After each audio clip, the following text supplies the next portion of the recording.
that is the basis of an illusion that causes all kinds of problems, because everybody thinks we live in the same world, so everybody should behave the same. And that's not really the situation, because though we walk around on the same planet, different places, the world that we live in is what we've created in our minds from our experiences, our personal experiences up to now. Hello and welcome. I'm Sharon Gilmore-Glover. I am thrilled to be your guide here on the Sharon Hour.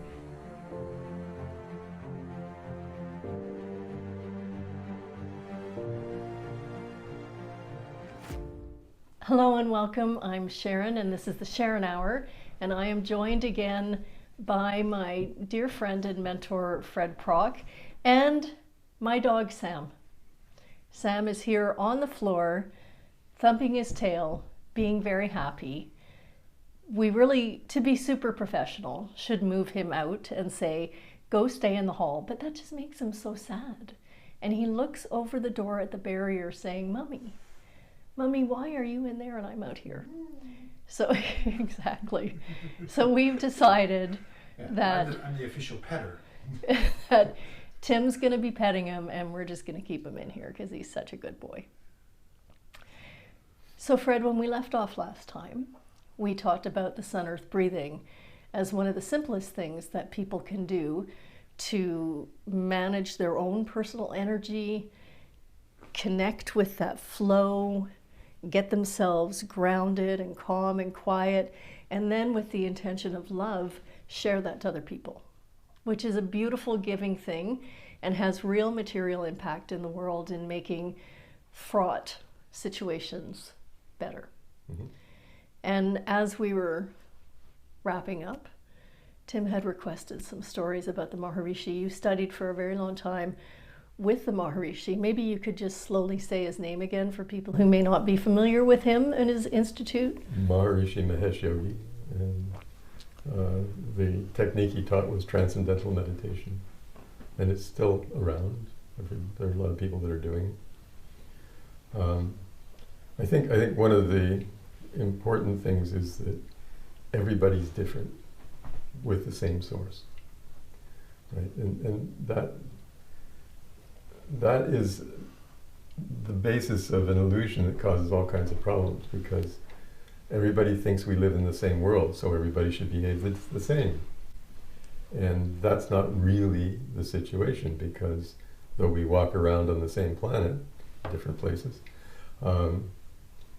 the world that we live in is what we've created in our minds from our experiences, our personal experiences up to now, whether they're direct sensory experiences or read in a book or in conversation or watching media, whatever, right? That creates the world that we live in, and nobody has the same experiences, so everybody's world is different.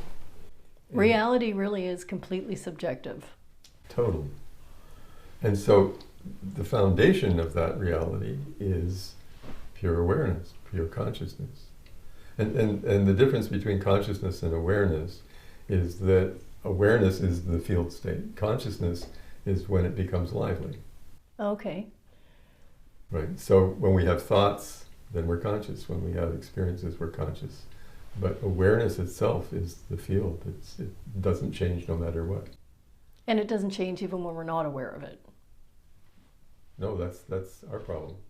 Not awareness's problem. Okay? Yeah.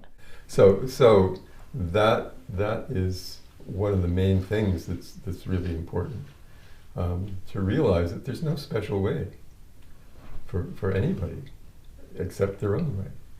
And this is one of the things that I appreciate most about you and your work and how much you've done for me.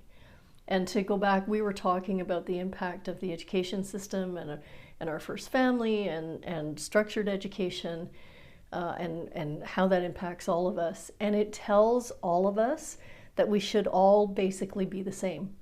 I sort of think of it as a wagon wheel, and there are these channels, and you're supposed to, by grade 10 or 11, so you're 15 years old and you're supposed to have an idea about what you're going to do, especially these days. They're 17 when they're leaving high school.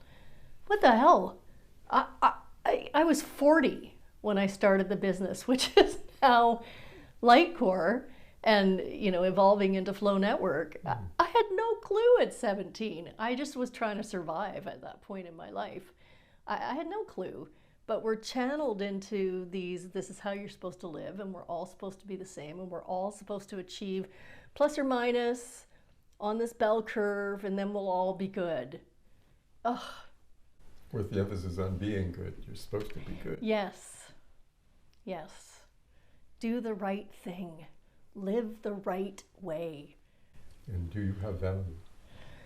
Yeah. Are you familiar with Charlie Mackesy? No. I think I gave you the book. Or you could. The boy, the mole, the fox, and the horse. Yes, yes. One of the pages that is, by the way, if you're looking for something to just be able to go and refer to and uplift you and connect you with truth and beauty and love. It's wonderful.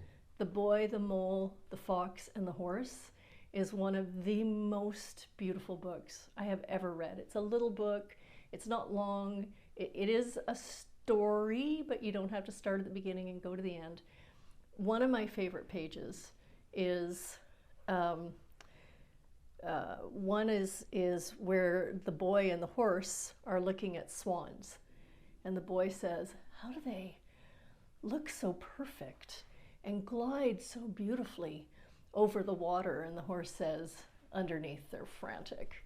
It's just frantic and chaotic underneath. It's just the surface. And underneath is, you know, like this. And then another one is, don't value yourself based on how others treat you.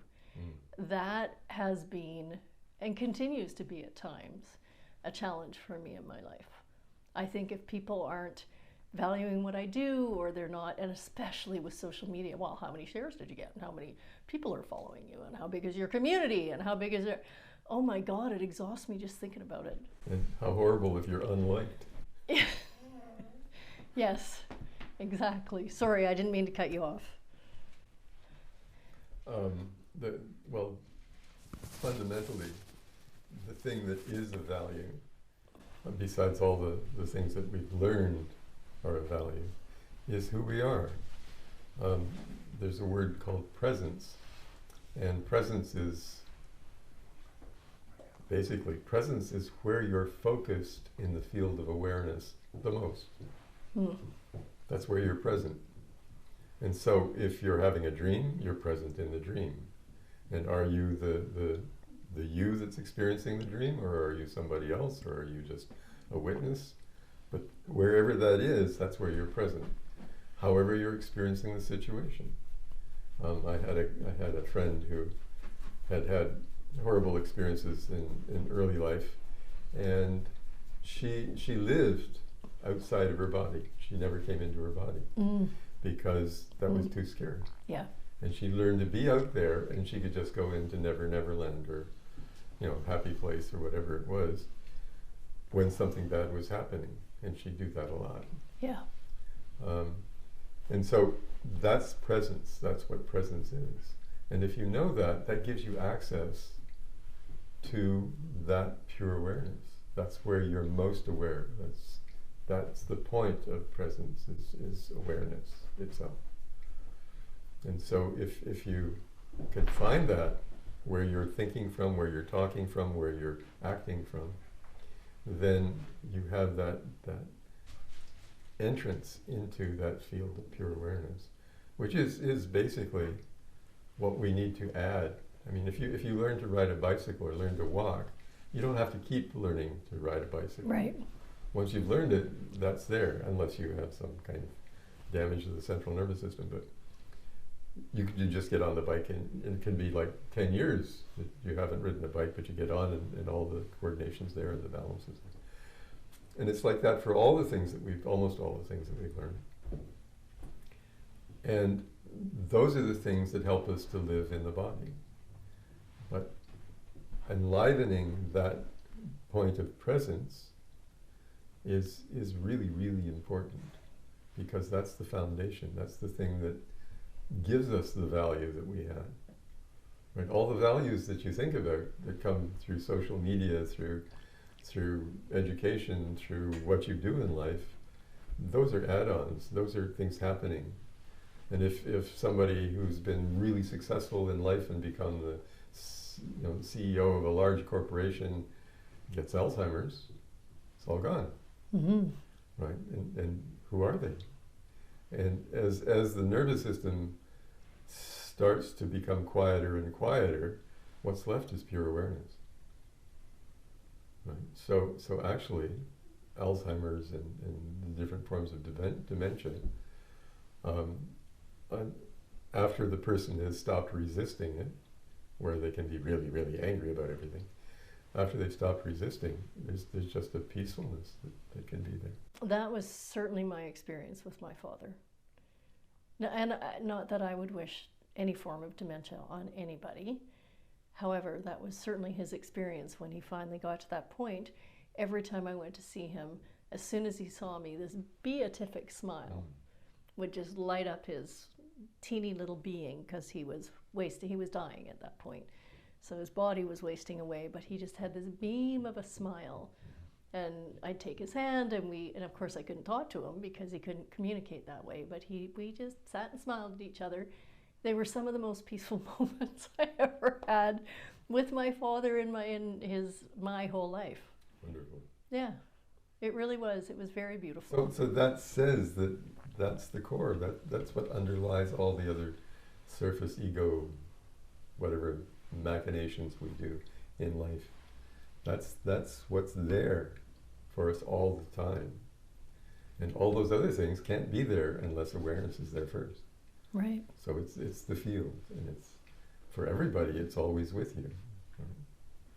So that's where you want to go, and just noticing where you are acting from, where you are when you're thinking something. That location, rather than who am I or what am I, what is my value, how am I going to interact in this situation. If you understand that underlying that is this pure awareness, that's really the important thing. And that gives you a solid foundation that you can push off in that direction, or that direction, or that direction, and do what you need to do. So between the last time you and I were talking together, Tim asked you to talk about some of your stories with the Maharishi, and you talked about a time you were together with him in a training or a learning session in Massachusetts, and Buckminster Fuller was there. And maybe you could start just by talking a little bit about who Buckminster Fuller was and why that experience. I asked you, were there peak experiences when you were, because you spent 20 years learning from and traveling with the Maharishi? Well, I only spent a year being with him directly. Okay. But I taught TM for about 20 years. But the experience in Massachusetts was really fascinating. Buckminster Fuller was an engineer. He was an inventor. Most people are familiar with geodesic domes and things like that. Well, he was the one that incorporated that in design. He developed in the idea of tensegrity, and you'll see structures with heavy steel beams and cables between them, and the cables are under tension, holding the beams apart. So the beams aren't actually touching anything other than the cables. They're not touching each other. And interestingly enough, just to digress for a second, that's what the membrane in the body is. The main structure of that is that tensegrity system. And so that's fascinating. If you get bumped hard, it will resist and spread the stress from the area of impact. Right? If you press on it gently, then it will stretch. Because that structure collapses and allows the stretch to happen. And so that's just a digression. But the important thing is that Fuller really discovered how that works and how to incorporate that in design and all of that. And the first lecture, he was there for 2 weeks with Maharishi. And Mari, she mostly sat there and made comments at the end of every lecture. But the first lecture was 4 hours long by Buckminster Fuller. Wow. And he... And you said it was nonstop. Yeah. Like he just flowed. And he stood on the stage and it just came out. And he had his eyes closed for almost all of it. And at the end of the 4 hours, he opened his eyes and said, "Are there any questions?" And this guy jumped up and grabbed the microphone and said, "I think that everything you said is a pile of crap. I only believe what I can see." And so Fuller, without missing a beat, said, "That's too bad, because 99.99999999999% of the electromagnetic spectrum is invisible. You're missing a lot." And the guy sat down, and that was the end of that. You know, to be able to respond so kindly and in such a grounded way to that jolt of energy and, you know, charge is an aspiration of mine. And certainly I've had moments not on that scale. I've had moments where I've felt I've been able to stay grounded and present and respond, but I've had lots of moments Sure. where let's just say I didn't handle it quite as well as Bucky Fuller did on that particular day. I think that happens to everybody, and it has to do, like what you were saying, with the amount of energy behind it. So if a person's really angry and throws that with words and gestures and whatever else at you, then you've got to deal with that. Yeah. If you collapse under that, then you're scattered and all over the place, and you're a victim of that situation. If you can take it and just hand it back to them in a nice way, then you're basically in charge. And I mean, when I work with people, one of the first questions I'll ask is, in all of the experiences you've ever had, and any that you can ever imagine, would you rather be a victim or would you rather be in your power? And I haven't had anybody say victim. You know, that question, because I've heard that one or two times from Fred.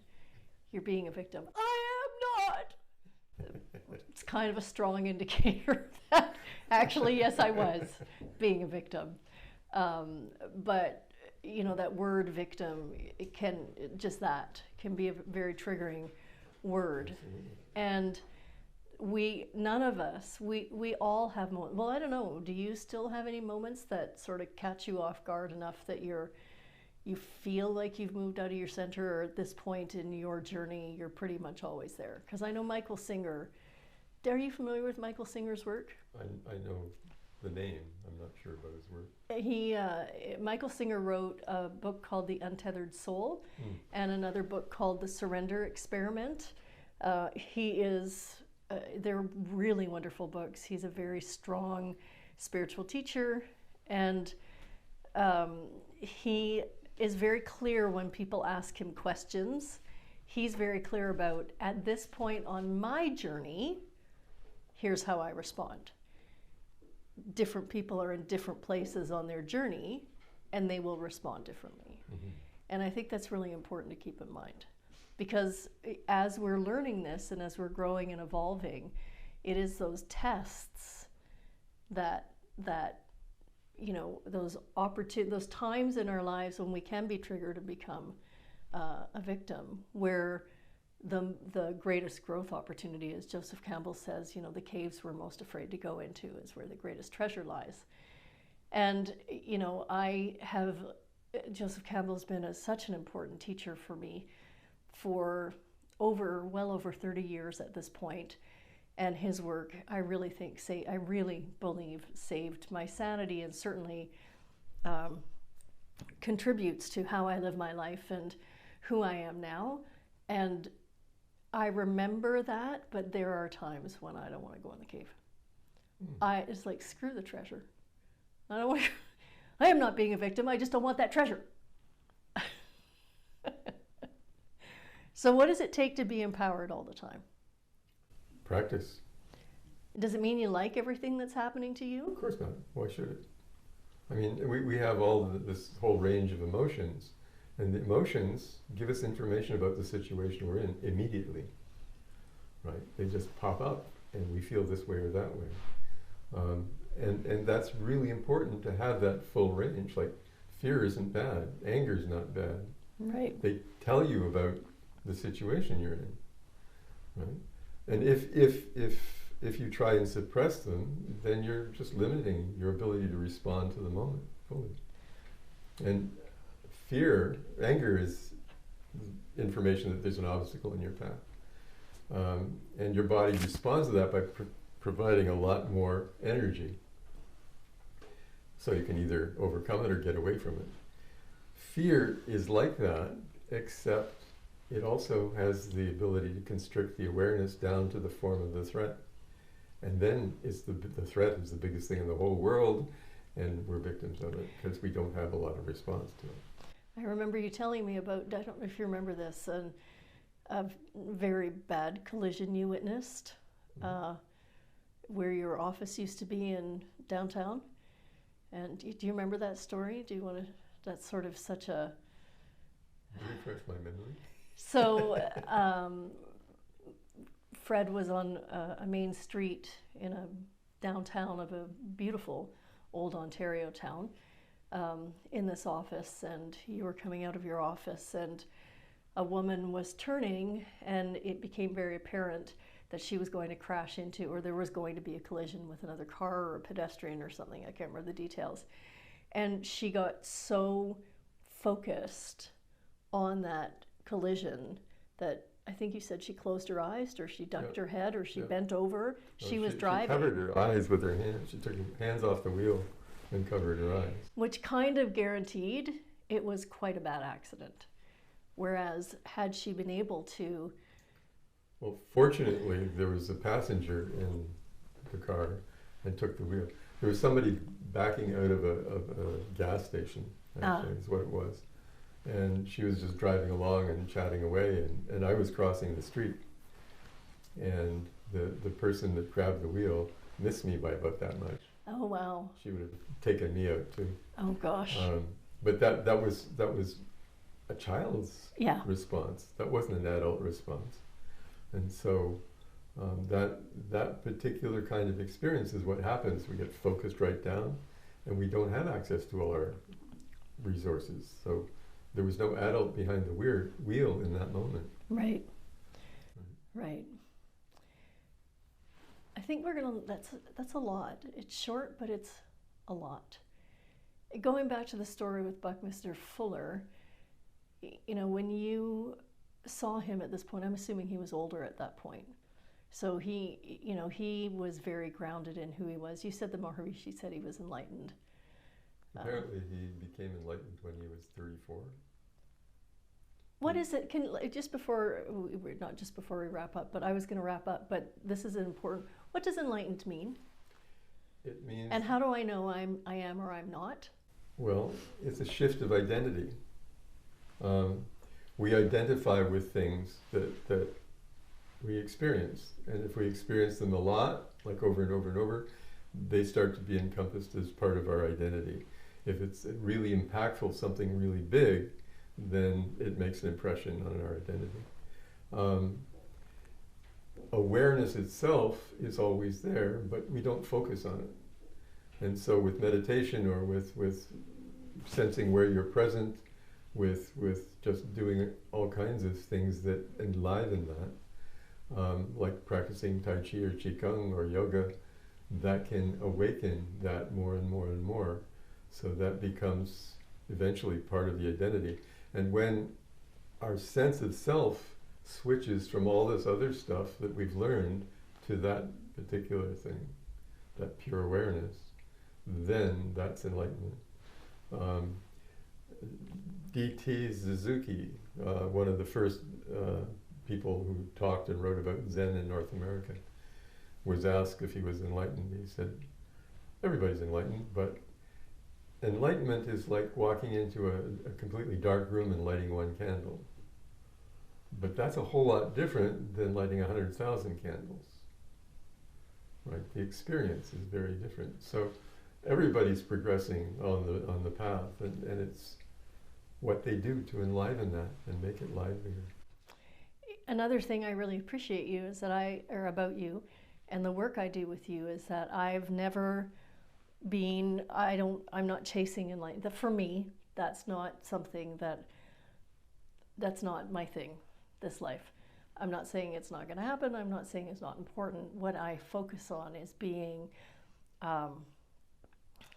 as present and aware in all situations, whatever they are, especially, well, I was going to say especially the ones I don't like, but big, huge, glowing opportunities can actually throw us off even more than really awful things that happen to us. We seem to be more conditioned to be able to respond to awful things than amazing things. And I've had this conversation with many people over the years, and they go, that's ridiculous. I'd be thrilled if I won. Well, you look at the stats of people who win lottos and they go bankrupt in something like, I don't know what it is, 2 years or something. You only have to look at what happens to famous people in Hollywood, how many have committed suicide or developed very, very bad substance abuse disorders or whatever it is. They're being told, you are the most beautiful, amazing thing in the world. And, we're telling you that. You're all over, social media and magazines and everything else that we have. And we're throwing quadrillions of dollars at you. You never, ever need to worry about money again. And they're not happy. So it's the energy. It doesn't actually matter if it's good or bad. Mm-hmm. And basically, there's no good or bad energy. Right. It just is energy. Just energy. It's how we interpret it, how we use it, that determines the goodness or badness of it. Right. So we're going to leave it here for today on that.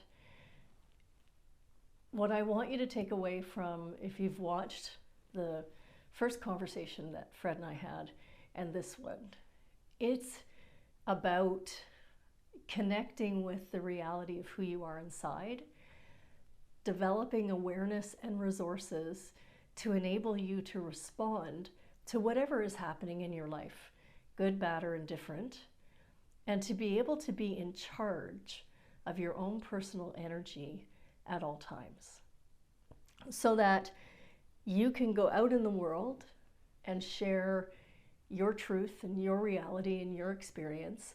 And if it happens to trigger someone else, like happened to Buckminster Fuller, you can respond calmly, nicely, and warmly, with no judgment, no pushback. You're not feeding that fractious energy. I hope this has been helpful. Fred is a font of wisdom. I'm very lucky to have you in my life. I'm very, very lucky to have you in my life, and I'm deeply grateful for everything you've done to enrich my experience. Thank you. Thanks, everyone. And that was Tim off camera. Thank you, everyone. I look forward to seeing you again soon.